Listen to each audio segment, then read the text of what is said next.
The recent elections in Canada were won by a Liberal Party that, after years of neoliberal politics, tacked moderately but effectively to the left.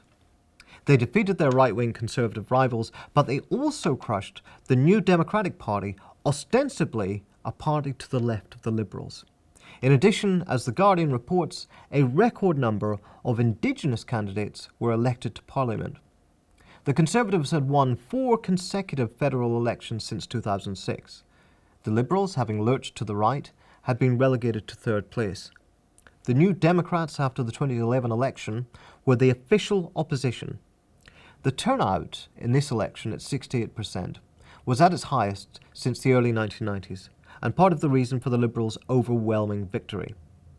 But under the charismatic boy leader, Justin Trudeau, the Liberals have finally turned it around.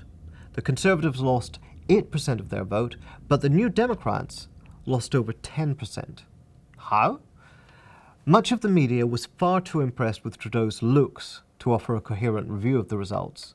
London's right-wing free sheet, The Evening Standard, offered 25 reasons why we love new Canadian Prime Minister Justin Trudeau, noting among these that he had nice hair, could box, had been known to wear a kilt, and was a cheerful partaker of the pleasures of dope. This reached across the media far and wide, all the way to the South China Morning Post, whose winking headline suggested that Trudeau was not just a pretty face. The internet buzz sites, with an unfailing ability to miss the point, offered hot takes both on why it is not okay to objectify Justin Trudeau, as Huffington Post writes, and on why it is in fact okay to objectify Justin Trudeau, as shown by BuzzFeed. On a more august level, the liberal magazine Salon featured an analysis of our collective freakout over Trudeau, offering an historical analysis of the semiotics of nice hair. What is far more significant, given the global neoliberal consensus, is that Trudeau won mainly on a pledge to implement Keynesian deficit spending. This provided a key point of differentiation with his Conservative rivals, as the Canadian Business puts it. The decades-long obsession with balanced budgets in Canadian politics was broken. Stephen Harper, having fixated himself on the slogan of a balanced budget, ended up looking dogmatic and foolish, and CBC reports that leading economists warned that dropping oil prices will cut into federal revenues and stunt economic growth this year, thus making a balanced budget recessionary. As the Globe and Mail reports, polling found that 54% of the public support a deficit-led growth strategy. And not everyone wants to face up to the implications of this. David Olive, writing as business correspondent for the Toronto Star in his article about Trudeau fixing the pothole nation, claims that Trudeau's immediate task upon being elected is to convince Canadians he is a prudent fiscal manager. By this, he appears to mean that Trudeau must not go too far or too quickly beyond the agenda of his opponents. But the Liberals only won by outflanking the New Democrats moderately from the left. As Michael Rozworski, coming from the left, put it in Ricochet, in an election devoid of class politics, Liberals won on the economy. Trudeau did not only win on the economy. The Conservative administration, which has just been deposed, was arguably one of the most right-wing Canadian governments in living memory. Conservative leader Stephen Harper unashamedly used Islamophobia to mobilise the Conservative base, as when he claimed that what he called Islamicism was the biggest threat to Canada, shown here by CBC News. David Mastracci, writing for Al Jazeera, suggested that Islamophobia sells in Canada.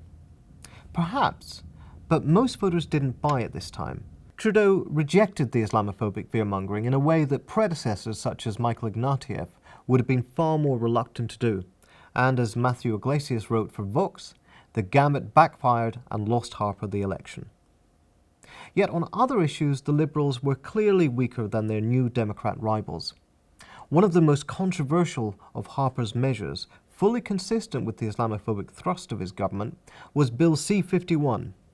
The idea was to create a new spy agency that, justified by a crackdown on supposed terrorism, would have extensive powers to target citizens and activists.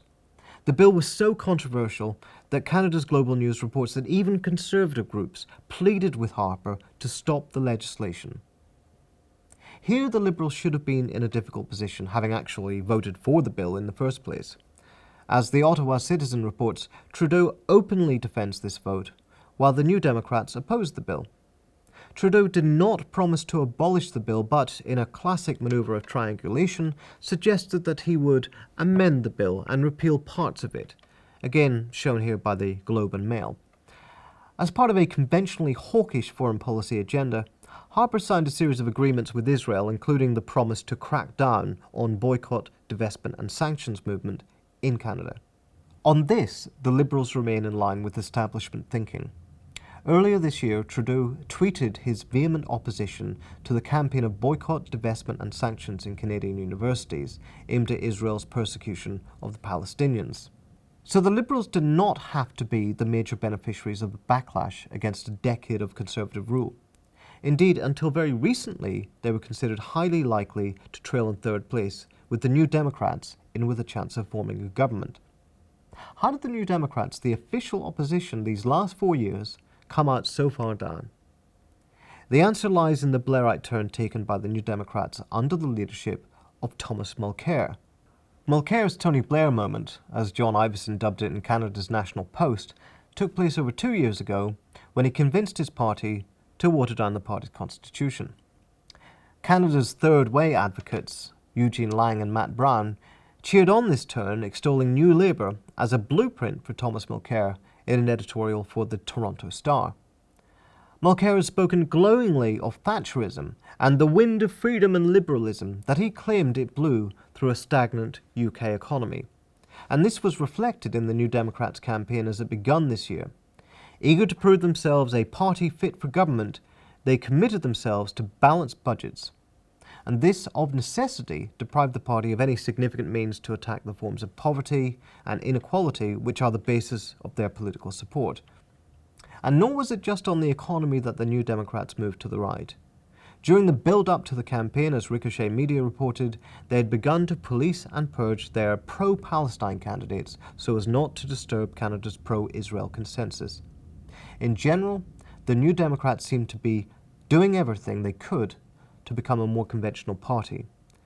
And it looked as though it might be working when the election campaign began this year.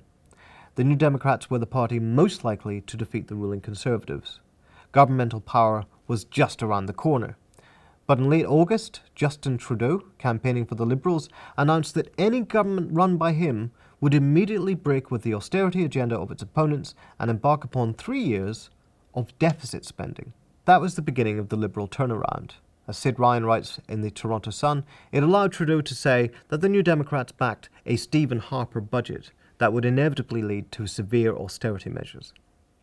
Mulcair went on, nevertheless, braving each new round of dismal polls by doubling down on his position, boasting to CBC News that the balanced budget commitment was his idea.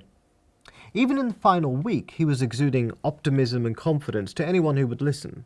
Thomas Walkom in the Toronto Star put the calamity down to one simple dilemma.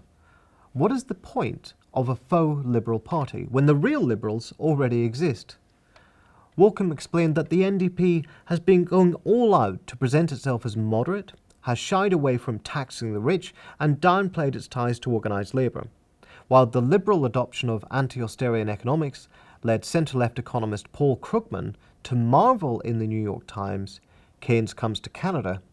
Even The Economist, which generally favours pro-business politics, acknowledged that the NDP's cautious campaign drove voters seeking change into the Liberal camp. In the final days of the election campaign, Trudeau's modest proposals to raise taxes on the wealthiest Canadians induced the spittle-flecked fury of one Kevin O'Leary, a leading entrepreneur, who argued that the rich were preparing to flee the country if taxes were raised too high, as he told CTV News. It is a similar story with much of the press coverage which extols the ambitious nature of Trudeau's proposed reforms. In truth, just like his Obama-style election campaign, this has simply made Trudeau seem far more interesting than he really is. Mulcair struck one of his only really successful digs at Trudeau when he said, "He hasn't stood for anything, now he stands for everything," as the Globe and Mail shows. Indeed, Trudeau's discovery of many of his campaigning issues was rather late. The spectre of Obama mania looms large. The Liberals have form in responding to social movement pressures by adopting their themes while gutting them of substantial content, just as Obama did. In the last analysis, argues Damien Gills at the Common Sense Canadian, Trudeau may be more dangerous than Harper regarding Canada's oil and gas-driven environmental policy, as he made special effort to outflank Harper to the right on the controversial Keystone Pipeline. And nor are the relatively progressive policies secure. As the Medium argues, Trudeau's success recalls the Liberal campaign of the early 1990s based on the Red Book, a list of progressive policies that would be implemented. Shortly, the Liberal leader Paul Martin told his party's backbenchers, "Screw the Red Book," and began to implement budget balancing austerity. Just because the electorate has moved on from triangulation, austerity, and neoliberal politics doesn't mean that the Liberal Party really has.